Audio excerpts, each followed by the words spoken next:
உலக வரலாற்றிலேயே மிகக் கொடூரமான ஒரு போர் 30 ஆண்டுகள் நடந்து எப்படி ஒரே இடத்தில் முடிவுக்கு வந்தது என்று உங்களுக்கு தெரியுமா? அந்த இடம்தான் முள்ளிவாய்க்கால். லட்சக்கணக்கான தமிழர்கள் தங்களின் சொந்த மண்ணில் அகதிகளாக மாறி தப்பிக்க வழியே இல்லாமல் ஒரு சிறிய கடற்கரை பகுதிக்குள் முடக்கப்பட்ட கதை அது.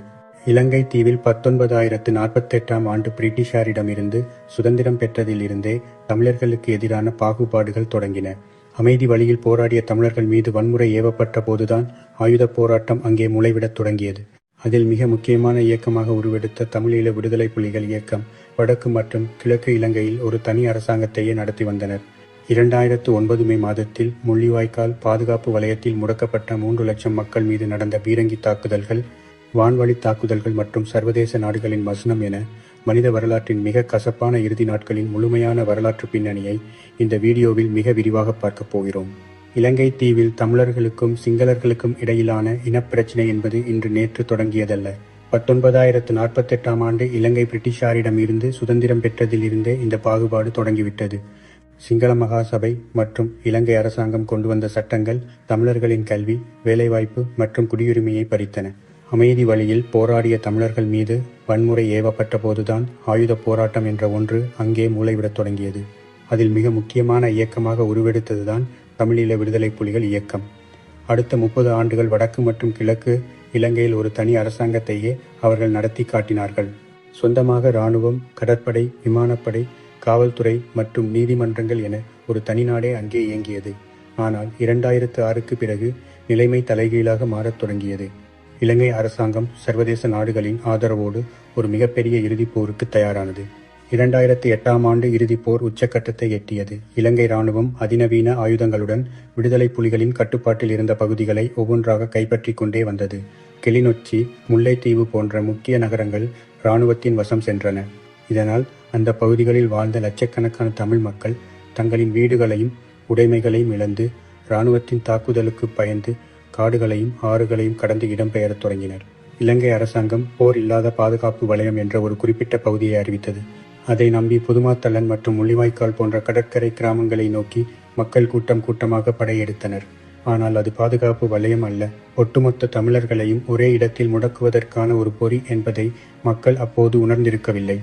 2009 ஜனவரி மற்றும் பிப்ரவரி மாதங்களில் சுமார் 3 முதல் 4 லட்சம் தமிழ் மக்கள் ஒரு சிறிய சதுர கிலோமீட்டர் பரப்பளவுக்குள் முடக்கப்பட்டனர். அங்கே முறையான தங்குமிடம் இல்லை, குடிக்க நல்ல தண்ணீர் இல்லை, மருந்து வசதிகள் இல்லை. மக்கள் மணலில் குழிகளை தோண்டி அதற்குள் பதுங்கிக் கொண்டு தங்களின் உயிரை கையில் பிடித்து கொண்டு வாழ்ந்தார்கள்.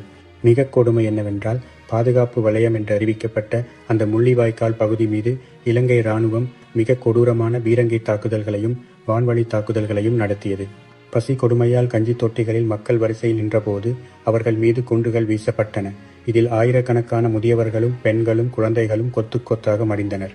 காயமடைந்தவர்களுக்கு சிகிச்சை அளிக்கக்கூட மருந்துகள் இல்லாததால் மயக்க மருந்து கொடுக்காமலேயே கைகளையும் கால்களையும் வெட்டி எடுக்கும் அவல நிலை அங்கே இருந்த தற்காலிக மருத்துவமனைகளில் நடந்தது. இந்த கொடூரம் நடந்து கொண்டிருந்த போது ஐக்கிய நாடுகள் சபை உள்ளிட்ட சர்வதேச அமைப்புகளும் உலக நாடுகளும் முழுமையாக மகனம் சாதித்தன. இலங்கைக்கு பின்னால் இந்தியா, சீனா, பாகிஸ்தான் போன்ற நாடுகள் பல்வேறு வழிகளில் இராணுவ மற்றும் தொழில்நுட்ப உதவிகளை வழங்கிக் கொண்டிருந்தன. முள்ளிவாய்க்காலில் என்ன நடக்கிறது என்பதை உலகம் அறிந்து கொள்ள முடியாதபடி சர்வதேச ஊடகங்களுக்கு முழுமையான தடை விதிக்கப்பட்டிருந்தது. போர் வலயத்தில் இருந்து வந்த மிக குறைவான தகவல்களும் செயற்கைக்கோள் புகைப்படங்களும் அங்கே ஒரு இனப்படுகொலை நடப்பதை உறுதி செய்தும் எந்த ஒரு நாடும் அதை தடுத்து நிறுத்த முன்வரவில்லை. போரின் கடைசி 3 நாட்கள் மனித வரலாற்றின் மிக கசப்பான நாட்கள். மே மாதம் 15, 16 மற்றும் 17ஆம் தேதிகளில் முள்ளிவாய்க்கால் கடற்கரை பகுதி முழுவதும் இரத்த வெள்ளக்காடாக மாறியது. விடுதலை புலிகளின் ஆயுத போராட்ட வடிவம் மன்னிக்கப்படுவதாக அறிவிக்கப்பட்டது. தங்களின் உயிரை காப்பாற்றிக் கொள்ள மக்கள் கைகளில் வெள்ளை கொடிகளுடன் இலங்கை இராணுவத்தின் கட்டுப்பாட்டு பகுதியை நோக்கி நகரத் தொடங்கினர். ஆனால் அங்கே சரணடைந்த பொதுமக்களும் போராளிகளும் மிக கொடூரமாக சித்திரவதை செய்யப்பட்டு படுகொலை செய்யப்பட்டனர். இசைப்பிரியா போன்ற ஊடகவியலாளர்களும் விடுதலை புலிகளின் தலைவர் பிரபாகரனின் 12 வயது மகன் பாலச்சந்திரனும் மிக அருகாமையில் வைத்து சுட்டுக் கொல்லப்பட்ட கொடூரங்கள் பின்னர் சர்வதேச அளவில் ஆதாரங்களுடன் வெளியாயின. மே மாதம் 18ஆம் தேதியோடு முள்ளிவாய்க்கால் போர் அதிகாரப்பூர்வமாக முடிவுக்கு வந்ததாக இலங்கை அரசு அறிவித்தது. முள்ளிவாய்க்கால் போர் முடிந்து பல ஆண்டுகள் கடந்துவிட்ட போதிலும் அந்த மண்ணில் விழுந்த இரத்தத்தின் கரை இன்னும் மறையவில்லை. இந்த போரில் 1 லட்சத்திற்கும் அதிகமான தமிழ் மக்கள் கொல்லப்பட்டதாக சர்வதேச அமைப்புகள் மதிப்பிட்டுள்ளன. பல்லாயிரக்கணக்கான மக்கள் இன்னும் காணாமல் போனவர்கள் பட்டியலிலேயே இருக்கிறார்கள். தங்களின் உறவுகளுக்கு என்ன நடந்தது என்று தெரியாமல் அவர்களின் குடும்பங்கள் இன்று வரை கண்ணீரோடு காத்து கொண்டிருக்கிறார்கள். முள்ளிவாய்க்கால் என்பது வெறும் ஒரு போரின் முடிவு மட்டுமல்ல, அது ஒரு இனத்தின் மீதான மிக கொடூரமான வன்முறையின் அடையாளம். ஒவ்வொரு ஆண்டும் மே மாதம் 18ஆம் தேதி ஒட்டுமொத்த உலகத் தமிழர்களும் முள்ளிவாய்க்கால் நினைவு நாளை கடைபிடித்து அங்கே மடிந்த ஆன்மாக்களுக்கு அஞ்சலி செலுத்தி வருகிறார்கள்.